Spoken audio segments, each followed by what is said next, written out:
Hey there everyone, it's Nina. Thanks for joining me today for another video. I wanted to share a project with you using Simon Says Stamp's new Sweet Wishes collection, and in particular the Brilliant Poinsettias embossing folder.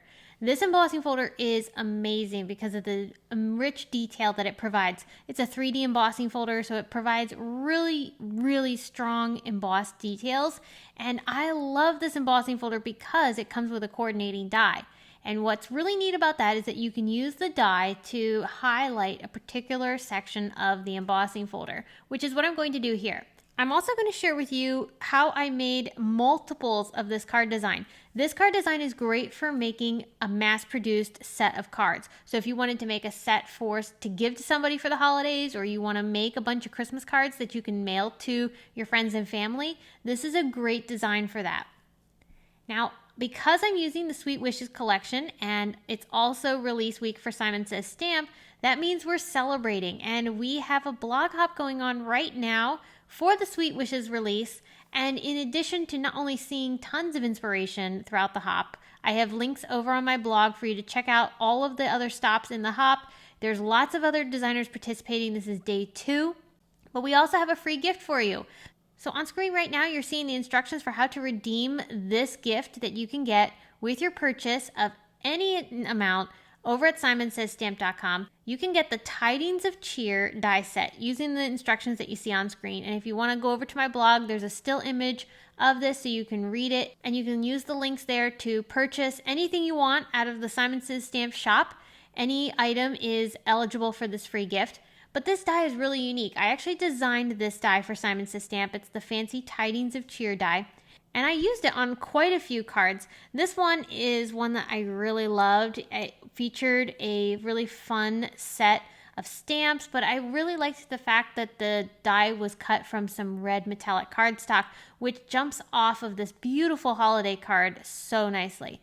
So I'll link to this video that I made this card in over in the top right corner of the screen. So if you want to watch and see how I created this card, you can. And then, like I said, you can use the instructions on that graphic to redeem the free gift with your purchase of any amount. All right, so do you want to make some cards today? Why don't we jump on in and see how to create this set of poinsettia cards. They're dramatic with the really unique ink blending around the edges, and I'll show you how I did that. So on my desk right now is the Brilliant Poinsettias embossing folder, and I also have the coordinating die, which I'm going to cut from some Hammer Mill white cardstock. I'm also going to cut down some Schoolhouse red cardstock from Simon Says Stamp into 4 1/4 by 5 1/2 inch card panels. These are going to be the bases for my design. Then I'm also going to bring in 2 different colors of ink. I have the new Cranberry color from Simon Says Stamp, as well as a distress ink color in Ground Espresso. I know these are 2 very different colors of inks, but trust me, they're going to work together to create the effect that we're going to create here. We're highlighting an image from the embossing folder. So starting off, we need to emboss our image, and that is this poinsettia. You have a full poinsettia in the middle of the embossing folder, and this poinsettia could be layered across any of the poinsettias on this folder, but if you want to get a full impression, you want to emboss the image that's in the middle. When you've die cut your pieces, I always die cut first because you'll get a better impression on your embossing. I always nestle the die cut into that indented portion of the embossing folder, matching up the edges of the image to the impressed area. Then you kind of feel it nestle into place, and you can close your folder and run it through your die cut machine. That's going to give you a beautiful impression on this die cut. And I've already die cut and embossed all of the other pieces that I'm using today to make my set of cards. After embossing my die cuts, then we'll work on embossing our panels. These are 4 1/4 by 5 1/2 inch panels. Like I said, they're made from Schoolhouse red cardstock, and I'm embossing those with the folders. So we get the full panel covered with the embossing that creates that really dramatic background, which looks so good. We're going to enhance this a little bit with some ink blending. So I'm going to do all of these steps in tandem. So as I do one panel, I'm going to do all the other panels. As I die cut something, I die cut all of them. As I ink blend each panel, I'm going to ink blend all of them, because this assembly line style is going to help make my process faster and allow me to make multiple cards quickly. So what I'm doing right now is taking the Cranberry ink and a blending tool, and I'm just ink blending in the centers of each of these poinsettias. This is just giving the poinsettias some depth This is not a critical portion of the design, but I find it adds some interest to the background, so I thought it was worth taking the extra step and time to add that embossing to the centers. Then with that ground espresso ink, we're going to go around the very edges of our card panels to add some depth. And this is going to draw your eye into the center of this embossing panel. And that's going to highlight that large poinsettia that we're using as our focal point. That's the one we die cut and embossed as well. So that poinsettia is our center stage piece. So that dramatic ink blending looks so good around the edges. And that ground espresso really darkened up the cardstock nicely. I'm also going to splatter this cardstock with some mica stain. This is unraveled from Tim Holtz, and it's beautiful. It's like a really soft gold. And I thought this would be perfect for a splattered effect. Kind of reminds you of snow, but it's got a gold color instead of white. I think it's elegant. So I'm going to repeat this across all my panels. I've got 3 panels, so I'm making 3 cards. I'm going to splatter all of them. Now I wanted to also color my poinsettias so that way they have that classic red and green appearance. But I didn't want to spend a ton of time coloring this because I'm making multiples. So I don't want to spend tons of my time focused on just the coloring. So I'm going to show you my trick for quick and easy coloring on something like this. I'm just coloring stripes of color onto these pieces. So for each of these leaves, I colored the base with a light green.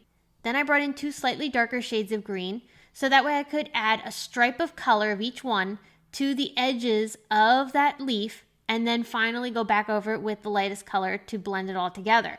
That creates the perfect shading for each of these pieces. Simple, it looks dimensional, but you don't have to spend a ton of time doing it. I did the exact same thing when I came to the red shades. I brought in 3 shades of red and just put stripes of color down and then used the lightest color to finally go back over top of those 2 stripes to create that final blend. Always start with the lightest color as your base, then bring in the 2 shades that you have for the shading. If you don't have 2 shades, 1 extra shade would be fine. So you could have 2 colors. One is your base and then one is your shading color. But that's going to give you that dimension that you're looking for without having to spend time trying to be perfect with where the light source is, where the shading is going to be. It's simple. So I repeated this across all my pieces. It took me no time at all to color them. So that gave me the perfect Christmas poinsettia. And now all I have to do is color in the centers. I was very careful not to color those in with the red markers, so I left those white so I could color them with a light yellow. That's just a base because I actually want them to be metallic. So I put the base of a light yellow Copic down, but then I brought in some fine tech watercolors. These are gold watercolors, and they are going to create the perfect little shine to the centers of my poinsettias.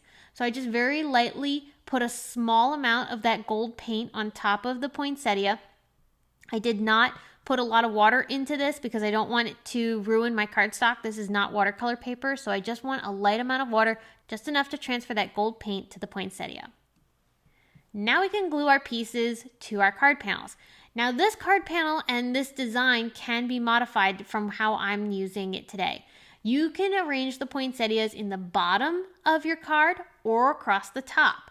Now I'm arranging this one right now along the bottom, but in the end, my card design will actually feature all the poinsettias in the top left corner. But this just goes to show you it does look beautiful in the bottom right. So you could rotate this panel to be oriented to have the poinsettia towards the bottom or towards the top. It's your choice. Now for the adhesive, I am using some Simon Says Stamp foam tape in black. And the reason I chose black is because it's going to hide a little bit better. We've got dark cardstock here, and then we have our piece colored in some darker colors. So this is going to hide a little bit better than a white square would. And I just find that really nice for when somebody sees this card on the side, the foam adhesive kind of just blends right in. So after I've adhered all of my poinsettias to my card panels, we are now ready to work on our sentiment. I'm going to use this new Merry Everything stamp set, also part of the Sweet Wishes collection, and I'm going to stamp this onto some black cardstock 3 times, so that way I have a greeting for each of my cards. But I don't want to have the entire greeting on my card. It's so big, it's just not going to fit with my poinsettia. It would cover it up too much in my opinion. So once I heat emboss these with some cream embossing powder from Simon Says Stamp, that's slightly softer than a white, and I thought that would go better with my card because we've got that nice soft gold, we've got the rich warm colors. I thought the warmer tone of the cream embossing powder would work better for this. So anyway, back to what I was saying. After I die cut this sentiment with the coordinating die, I'm actually going to cut off the word Merry Everything, so that way that's the only part of the greeting that's going to be included on my card. However, the rest of the sentiment isn't trash. You can use that sentiment for another card. So if you just very carefully fussy cut the word Merry Everything off, you've got that great greeting that we can now use on our cards. You can then just trim up the rest of this greeting so that way it says Happy All the Days. That's a great greeting for all sorts of different occasions. Birthday, for instance, was something I was thinking of. I could use these for some birthday cards.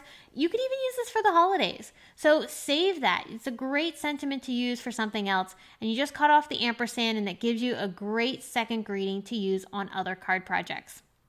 Now I'm bringing in some sparkle craft stock from Tim Holtz. I'm just cutting these into 1/2-inch strips so that I can glue them along the bottom portion of my card, which will be a nice backdrop to my greeting. I am using my glass studio mat to help me line up this cardstock onto my card panel. The grid lines are great for this. So that way I make sure it's nice and straight. And I just checked the spacing along the bottom with my sentiment layered over top just to make sure I was happy with exactly where it was being positioned. And again, as I've been doing throughout this entire video, I'm just repeating the process of each of these steps across all my panels and all of my pieces before I move on to the next step.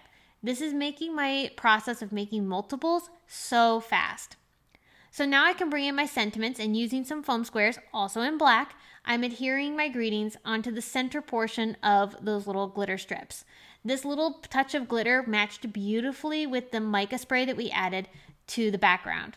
Also new in the Simon Says Stamp Sweet Wishes collection are some gold dazzling gems. The red ones that I'm using here are not new, but they are fantastic for the holidays. But the gold ones on the right, they are brand new and they are so stunning. They also matched perfectly with the colors I've been using here for the gold touches on my card. So I was so excited to be able to use these for my project. I glued those around the poinsettia, but then I used the red ones on the gold glitter strips that are behind our sentiments. That's just a trim piece. Those little touches of red dazzling gems there along the border added a perfect little embellishment to this trim piece. So I glued those down with craft tacky glue, and I used my Simon Says Stamp Place and Score tool to help me get those down. And just check that out. The shimmer and shine is just so pretty. This is a beautiful, elegant card for the holidays. You could make a whole bunch of these as I've done here and use them for sending out to your friends and family this holiday season. I love having multiples of certain designs because it makes it simple for me to make a lot of cards, especially when I have quite a few people to send things to. If I can knock out a few all at once, it's really helpful. I hope you were inspired by the ideas that I've shared here to create this card. We highlighted that beautiful poinsettia. It's such a large focal point on this card. It just had to be the center stage. So by using the ink blending around the edges, we were able to draw your attention towards the middle. And then by having that die cut piece layered on top, colored in some beautiful Christmas colors, it really is a showstopper on this piece. So I hope you enjoyed today's video. Don't forget that there is even more inspiration to be seen in the Sweet Wishes release blog hop happening right now. If you're watching this over the weekend of October 12th, the gift with purchase option is available through the 13th. So at the end of the 13th at 11:59 p.m. Eastern time is when the free gift will expire. So if you're watching this later, it is no longer available. But if you're watching it during this weekend, you'll be able to use that with your purchase to be able to get that Tidings of Cheer die set. So I hope you'll check out the blog hop. There's so much to see. It's always inspiring. I always enjoy going and seeing all of the different projects that everybody made. So please check it out. Thank you so much for watching this video. I appreciate that you stayed to the very end to watch. So thank you, thank you, thank you. And I will be back very soon with more to share.